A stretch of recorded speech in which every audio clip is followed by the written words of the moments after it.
क्या आपने भी कई बार सपनों में जल देखा है? अगर हाँ, तो आप इस प्रवचन को पूरा अवश्य सुने। इस प्रवचन के माध्यम से हम आपको बताएंगे कि सपनों में जल दिखाई देने का क्या अर्थ होता है। प्राचीन ग्रंथों और पुराणों में सपनों में जल देखने के अर्थों का विस्तार से वर्णन मिलता है। इन सपनों का हमारे जीवन से गहरा संबंध माना गया है। प्राचीन काल से ही जल को जीवन का आधार और शुद्धि का प्रतीक माना गया है, और जब यही जल हमारे स्वप्नों में प्रकट होता है तो वह हमारे वर्तमान और भविष्य से जुड़े अनेक संकेत देता है। कुछ संकेत इतने महत्वपूर्ण होते हैं कि यदि उन्हें अनदेखा कर दिया जाए तो मनुष्य आने वाले अवसरों या चेतावनियों को समझ नहीं पाता। इसलिए आप इस प्रवचन को अंत तक अवश्य सुने, क्योंकि अधूरा ज्ञान अक्सर भ्रम को जन्म देता है। तो आइए जानते हैं कि सपनों में जल के दर्शन होने पर कौन कौन से रहस्य प्रकट होते हैं। भक्तों, एक समय की बात है, कैलाश पर्वत की शांत और दिव्य वादियों में देवी पार्वती भगवान शिव के समीप बैठी थी। चारों ओर फैली हिमालय की शांति और मंद पवन के बीच पार्वती जी के मन में एक प्रश्न उठा। उन्होंने भगवान शिव से विनम्रता से पूछा, हे स्वामी, मनुष्य जो सपने देखता है उनका क्या महत्व होता है? क्या वे केवल कल्पना है या उनके पीछे कोई गूढ़ संदेश छिपा होता है? विशेषकर जब स्वप्न में जल दिखाई देता है तो उसका क्या अर्थ होता है? भगवान शिव ने करुण मुस्कान के साथ पार्वती जी की ओर देखा और कहा, हे देवी, सपने मनुष्य के अंतर्मन का दर्पण होते हैं। वे उसकी भावनाओं, कर्मों और आने वाले समय की झलक दिखाते हैं। जल का स्वप्न में आना साधारण नहीं होता, वो परिवर्तन, शुद्धि और चेतावनी का संकेत भी हो सकता है। यदि तुम चाहो तो मैं इस विषय को विस्तार से समझाने से पहले तुम्हें एक प्राचीन कथा सुनाता हूं, जिससे यह रहस्य और स्पष्ट हो जाएगा। यह कथा एक राजा और आस्तिक मुनि की है। इस कथा को सुनने के पश्चात तुम्हें यह भली भांति ज्ञात हो जाएगा कि सपना में जल क्यों दिखाई देता है। इसलिए तुम इस कथा को पूरा अवश्य सुनना। जो भी इस कथा को श्रद्धा और ध्यान से सुनता है उसे उसके सपनों का शुभ फल प्राप्त होता है, उसकी दरिद्रता दूर होती है और आने वाले संकट भी टल जाते हैं। देवी पार्वती कहती है, हे स्वामी, मैं आज इस कथा को ध्यान पूर्वक अवश्य सुनूंगी, कृपया मुझे वह कथा सुनाइए। तब महादेव देवी पार्वती को वह कथा सुनाते हैं। दोस्तों, अब मैं आपको वही कथा सुनाने जा रहा हूं। आप इस कथा को ध्यान से पूरा सुनिए, क्योंकि कई बार लोग सपनों का गलत अर्थ निकाल लेते हैं, इसलिए इसे आधा अधूरा न सुने। तो चलिए सुनते हैं वह पवित्र कथा। प्राचीन समय में एक महान राजा थे जिनका नाम राजा चंद्रसेन था। राजा चंद्रसेन न केवल अपने पराक्रम और शौर्य के लिए प्रसिद्ध थे, बल्कि वे एक धर्मपरायण और न्यायप्रिय शासक भी थे। उनका राज्य विशाल और समृद्ध था और उनकी प्रजा उनसे अत्यंत प्रेम और सम्मान करती थी। राजा चंद्रसेन का आचरण निष्पक्ष, सहृदय और करुणामय था। वे अपनी प्रजा की समस्याओं को ध्यानपूर्वक सुनते और उनके समाधान का प्रयास करते थे। वे नियमित रूप से यज्ञ और धार्मिक अनुष्ठान करते थे तथा भगवान शिव के परम भक्त थे। राजा चंद्रसेन की रानी का नाम सुभद्रा था। रानी सुभद्रा अत्यंत सौम्य, बुद्धिमान और हर परिस्थिति में राजा का साथ देने वाली थी। राजा और रानी की कोई संतान नहीं थी, जिससे वे कभी कभी चिंतित भी रहते थे। एक रात राजा चंद्रसेन ने एक अत्यंत विचित्र स्वप्न देखा। उन्होंने देखा कि उनके महल के आंगन में अचानक जल का एक विशाल स्रोत प्रकट हो गया है। वह जल अत्यंत निर्मल था, परंतु धीरे धीरे वह जल उनके पैरों तक आ गया और उन्हें किसी अनजाने भय का अनुभव होने लगा। यह स्वप्न देखकर राजा अत्यंत व्याकुल हो गए। प्रातः जागने पर उन्होंने यह स्वप्न रानी सुभद्रा को बताया। चिंतित होकर राजा ने पूछा, हे प्रिय, मैंने स्वप्न में इतना विशाल जल देखा जो मेरे समीप तक आ गया, इसका क्या अर्थ हो सकता है?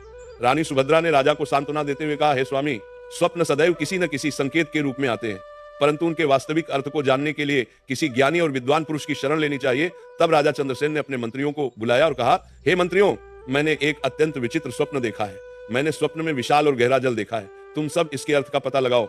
सभी मंत्री नगर में विद्वानों और पंडितों के पास गए, परंतु कोई भी उस स्वप्न का संतोषजनक अर्थ न बता सका।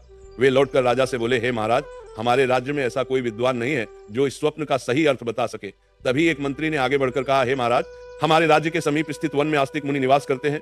वे अत्यंत तपस्वी और ज्ञानी हैं। जल, प्रकृति और स्वप्नों के रहस्य को वे भली भांति जानते हैं। हमें उन्हीं के पास जाना चाहिए। राजा चंद्रसेन ने यह सुनकर निश्चय किया कि वे आस्तिक मुनि के आश्रम जाएंगे। उसी समय वे अपने सैनिकों के साथ रथ पर सवार होकर आस्तिक मुनि के आश्रम पहुंचे। आस्तिक मुनि ने राजा का स्वागत करते हुए कहा, हे राजन, मेरे आश्रम में आपका स्वागत है। बताइए, किस कारण से आपका यहाँ आगमन हुआ है? राजा चंद्रसेन ने विनम्रता पूर्वक कहा, हे मुनिवर, मैं आपके पास एक स्वप्न का अर्थ जानने आया हूँ। मैंने स्वप्न में जल से जुड़ा एक अद्भुत दृश्य देखा है जिसने मुझे अत्यंत चिंतित कर दिया है। तब आस्तिक मुनि बोले, हे राजन, स्वप्न में जल का दिखाई देना कोई साधारण बात नहीं होती। जल जीवन, चेतना और परिवर्तन का प्रतीक होता है। आपने जो भी स्वप्न देखा है उसे विस्तार से बताइए ताकि उसका सही अर्थ बताया जा सके। इसके बाद राजा चंद्रसेन ने अपना स्वप्न विस्तार से आस्तिक मुनि को सुनाया। तब वेदात्मा मुनि राजा चंद्रसेन की बात ध्यान से सुनते हैं और गंभीर स्वर में कहते हैं, हे राजन, आपने जो स्वप्न देखा है वो साधारण नहीं है। आपने सपने में जिस जल को देखा वो आपके जीवन में होने वाले गहरे परिवर्तन का संकेत है। जल कभी शांत होता है, कभी उग्र, और उसी प्रकार मनुष्य का भाग्य भी समय के साथ रूप बदलता है। मुनि कहते हैं कि सपने में स्वच्छ और स्थिर जल दिखाई देना अत्यंत शुभ होता है। ये बताता है कि आपके राज्य में सुख, शांति और समृद्धि आने वाली है और आपकी तपस्या शीघ्र फल देने वाली है। राजा चंद्रसेन विनम्रता से पूछते हैं, हे मुनिवर, यदि जल गहरा हो और उसमें हलचल दिखाई दे तो उसका क्या अर्थ होता है? तो वेदात्मा मुनि मुस्कुराकर कहते हैं, हे राजन, गहरा जल ये संकेत देता है कि अभी आपके जीवन में कुछ रहस्य छिपे हुए हैं, कुछ ऐसी घटनाएं हैं जो समय आने पर स्वयं प्रकट होंगी। यह स्वप्न आपको सावधान भी करता है कि आप हर निर्णय सोच समझ कर लें और अहंकार से स्वयं को दूर रखें। मुनि आगे कहते हैं, हे राजन, जल का स्वप्न विशेष रूप से संतान और वंश वृद्धि से भी जुड़ा होता है। यदि जल निर्मल हो तो यह इस बात का संकेत है कि शीघ्र ही आपके जीवन में शुभ समाचार आने वाला है।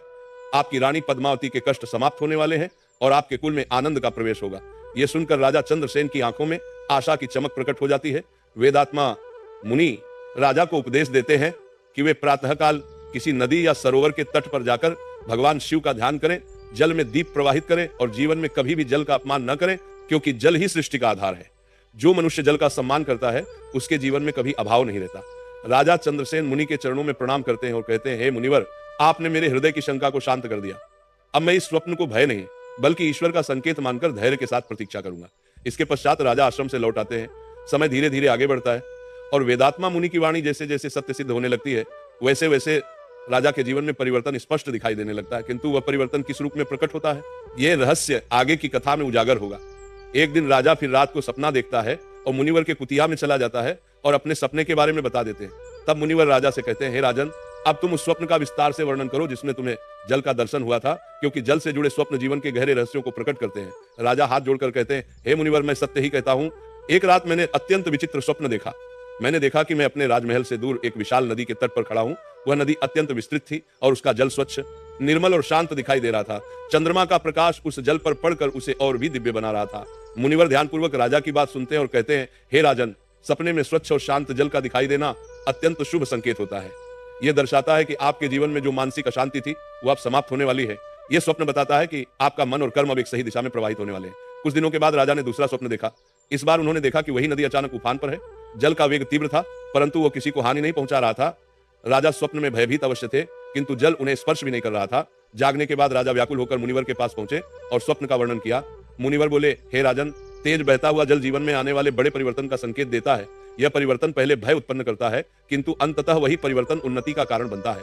तुम्हारे राज्य में शीघ्र ही बड़े निर्णय लिए जाएंगे और वे निर्णय तुम्हारे पक्ष में होंगे। कुछ ही समय बाद राजा को एक कठिन युद्ध का सामना करना पड़ा। युद्ध आरंभ में भयावह प्रतीत हुआ, परंतु अंततः राजा की विजय हुई और राज्य की सीमाएं और अधिक विस्तृत हो गईं। राजा को तब मुनिवर की वाणी का अर्थ समझ में आया। इसके पश्चात एक अन्य रात राजा ने देखा कि वे उस नदी के जल में प्रवेश कर रहे हैं। जल उनके चरणों को स्पर्श करते ही शीतलता और अद्भुत शांति प्रदान कर रहा था। राजा स्वप्न में ही प्रसन्न हो उठे। प्रातःकाल उन्होंने मुनिवर को यह स्वप्न बताया। मुनिवर ने कहा, हे राजन, सपने में जल में उतरना इस बात का संकेत है कि तुम अपने जीवन की किसी बड़ी जिम्मेदारी को स्वीकार करने वाले हो। यह स्वप्न बताता है कि अब तुम केवल राजा नहीं बल्कि प्रजा के लिए पिता समान बनोगे। इसके बाद राजा ने राज्य में अनेक जनकल्याणकारी योजनाएं प्रारंभ की। कुएं, तालाब और सरोवर बनवाए गए। सूखे क्षेत्रों में सिंचाई की व्यवस्था की गई। प्रजा में सुख और संतोष फैल गया। फिर एक रात राजा ने तीसरा जल स्वप्न देखा। उन्होंने देखा कि एक सूखा तालाब वर्षों बाद जल से भर रहा है। पहले कुछ बूंदें गिरती हैं, फिर धीरे धीरे पूरा तालाब जल से भर जाता है। जागने के बाद राजा तुरंत मुनिवर के पास गए। मुनिवर बोले, हे राजन, यह स्वप्न इस बात का संकेत है कि तुम्हारे जीवन की वे इच्छा जिसे तुमने असंभव मान लिया था अब पूर्ण होने वाली है। जहां निराशा थी वहां अब आशा का संचार होगा। कुछ समय पश्चात राजा और रानी को संतान प्राप्ति का शुभ समाचार प्राप्त हुआ। पूरे राज्य में उत्सव मनाया गया। राजा ने समझ लिया कि जल का यह स्वप्न केवल राज्य ही नहीं बल्कि उनके वंश से भी जुड़ा हुआ था। इसके बाद एक और स्वप्न में राजा ने देखा कि वे गहरे कुएं में झांक रहे हैं, परंतु कुआं अंधकारमय नहीं था, उसमें जल चमक रहा था।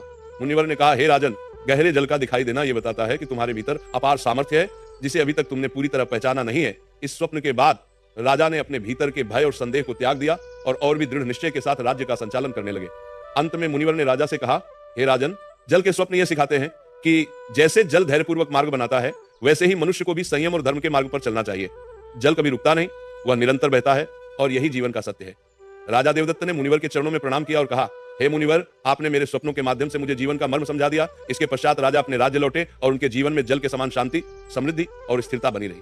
तब भगवान शिवदेवी पार्वती से कहते हैं, हे देवी, जैसे नाग के स्वप्न मनुष्य को चेतावनी और संकेत देते हैं, उसी प्रकार जल से जुड़े स्वप्न भी जीवन के गूढ़ रहस्यों को प्रकट करते हैं। इसके पश्चात महादेव ने जल से संबंधित आगे की कथा सुनानी आरंभ की। देवी, एक समय की बात है, उसी राजा चंद्रसेन ने एक और स्वप्न देखा। एक रात उन्होंने देखा कि उनके राजमहल के प्रांगण में अचानक एक विशाल सरोवर प्रकट हो गया है। उस सरोवर का जल अत्यंत निर्मल था और उसमें कमल खिले हुए थे।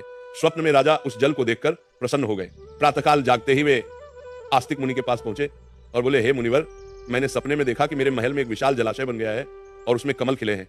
इसका क्या अर्थ है? आस्तिक मुनि ने कहा, हे राजन, यह अत्यंत शुभ स्वप्न है। सपने में जल से भरा सरोवर देखना इस बात का संकेत है कि आपके राज्य में सुख, शांति और समृद्धि का वास होगा। कमल ये दर्शाते हैं कि आप संकटों के बीच भी धर्म के मार्ग पर अडिग रहेंगे। कुछ ही समय में राजा के राज्य में प्रजा का सुख बढ़ने लगा और चारों ओर शांति स्थापित हो गई। इसके बाद एक अन्य रात राजा चंद्रसेन ने स्वप्न देखा कि वे एक सूखे क्षेत्र से गुजर रहे हैं और अचानक आकाश से मूसलधार वर्षा होने लगती है, धरती तृप्त हो जाती है और हरियाली छा जाती है। राजा ने जागकर यह स्वप्न मुनि को बताया। मुनि बोले, हे राजन, वर्षा का स्वप्न यह बताता है कि जहां अभाव था वहां अब कृपा बरसने वाली है। यह संकेत है कि आपके जीवन और राज्य दोनों में दैवी अनुग्रह होने वाला है। कुछ ही महीनों में राज्य की सूखी भूमि उपजाऊ हो गई, अन्न के भंडार भर गए और प्रजा आनंदित हो उठी। राजा ने मन ही मन भगवान शिव को धन्यवाद दिया। फिर एक रात राजा चंद्रसेन ने देखा कि वे एक गहरे जल में डूब रहे हैं, परंतु उन्हें कोई भय नहीं हो रहा था। जल उन्हें अपने भीतर समेटे हुए था। जागने के बाद राजा कुछ विचलित हुए और मुनि के पास गए। आस्तिक मुनि ने कहा, हे राजन, गहरे जल में डूबना इस बात का संकेत है कि आप किसी बड़े दायित्व में प्रवेश करने वाले हैं। ये भय का नहीं बल्कि आत्मिक परिवर्तन का संकेत है। कुछ समय बाद राजा ने अपने पुत्र को राजकाज की शिक्षा देना प्रारंभ किया और धीरे धीरे उसे शासन के दायित्व सौंपने लगे। राजा को समझ में आ गया कि यह स्वप्न उनके उत्तराधिकारी से जुड़ा हुआ था। इसके पश्चात राजा चंद्रसेन ने एक और स्वप्न देखा।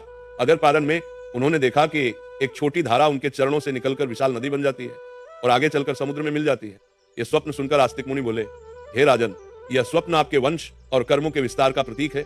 आपके द्वारा किए गए धर्ममय कर्म आने वाली पीढ़ियों तक प्रभाव डालेंगे। राजा चंद्रसेन ने यह सुनकर और अधिक धर्म, दान और सेवा का मार्ग अपनाया। उन्होंने जलाशय बनवाए, 2 मरबाला एक प्रभाव डालेंगे, कुएं खुदवाए और यात्रियों के लिए प्याऊ स्थापित करवाए। राज्य में जल का कभी अभाव न रहा। अंत में महादेव देवी पार्वती से कहते हैं, हे देवी, जल के स्वप्न यह सिखाते हैं कि जीवन में धैर्य, शुद्धता और निरंतरता आवश्यक है। जैसे जल सबको जीवन देता है, वैसे ही सही समझ के साथ देखे गए स्वप्न मनुष्य के जीवन को दिशा देते हैं। राजा चंद्रसेन के स्वप्नों ने यह सिद्ध कर दिया कि चाहे नाग हो या जल, हर स्वप्न अपने भीतर कोई न कोई संदेश अवश्य छिपाए होता है। यह कथा सुनकर देवी पार्वती ने श्रद्धा से महादेव को प्रणाम किया और कहा, हे स्वामी, अब मुझे भली भांति समझ में आ गया है कि सपनों को हल्के में नहीं लेना चाहिए, क्योंकि वे भविष्य की वाणी होते हैं। तब भगवान शिव मुस्कुराए और बोले, हे देवी, जो मनुष्य इन संकेतों को समझ लेता है उसका जीवन सदैव संतुलित और सफल रहता है। सपने में यदि निर्मल और शांत जल दिखाई दे तो यह संकेत होता है कि व्यक्ति के जीवन से मानसिक अशांति दूर होने वाली है और उसके कार्यों में स्थिरता आने वाली है। ऐसा स्वप्न यह दर्शाता है कि भगवान की कृपा से जीवन की उलझने सुलझने लगती हैं और मन शांति की ओर बढ़ता है। यदि सपने में बहता हुआ जल दिखाई दे, जैसे नदी या धारा, तो यह जीवन में परिवर्तन और आगे बढ़ने का संकेत देता है। इसका अर्थ है कि व्यक्ति रुके हुए कार्यों से बाहर निकलकर प्रगति के मार्ग पर अग्रसर होगा। यह स्वप्न बताता है कि समय अनुकूल हो रहा है और परिश्रम का फल मिलने वाला है। यदि कोई व्यक्ति सपने में वर्षा होते हुए देखे तो यह ईश्वरीय अनुग्रह का प्रतीक माना जाता है। वर्षा का जल यह दर्शाता है कि जहां जीवन में अभाव था वहां भरपूरता आने वाली है। यह स्वप्न सुख, समृद्धि और परिवार में मंगल कार्यों का संकेत देता है। यदि स्वप्न में सूखा तालाब या कुआं अचानक जल से भर जाए तो यह इस बात का संकेत है कि जीवन की वो आशा जो लगभग समाप्त हो चुकी थी अब पुनः जागृत होने वाली है। यह स्वप्न बताता है कि निराशा के बाद आशा अवश्य आती है। यदि सपने में व्यक्ति स्वयं जल में स्नान करता हुआ दिखाई दे तो यह पापों से मुक्ति और आत्मिक शुद्धि का संकेत होता है। ऐसा स्वप्न बताता है कि व्यक्ति का जीवन अब सही दिशा में जा रहा है और उसके पूर्व कर्मों का बोझ हल्का हो रहा है। यदि सपने में गहरा जल दिखाई दे परंतु भय न लगे तो यह गहरे ज्ञान और आत्मबल का प्रतीक होता है। यह संकेत देता है कि व्यक्ति के भीतर छिपी शक्ति अब प्रकट होने वाली है। लेकिन यदि गहरा जल भय उत्पन्न करे तो यह सावधानी का संकेत होता है और निर्णय सोच समझकर लेने की आवश्यकता बताता है। यदि सपने में जल से कमल खिले हुए दिखाई दे तो यह दर्शाता है कि व्यक्ति कठिन परिस्थितियों में भी धर्म और सत्य के मार्ग पर बना रहेगा और अंततः सम्मान तथा यश प्राप्त करेगा। इस प्रकार भगवान शिव ने देवी पार्वती को जल से जुड़े स्वप्नों के रहस्य समझाते हुए कहा कि जैसे जल जीवन का आधार है, वैसे ही स्वप्न मनुष्य के भविष्य की दिशा बताते हैं। जो व्यक्ति इन संकेतों को समझकर धैर्य और विवेक से कार्य करता है उसका जीवन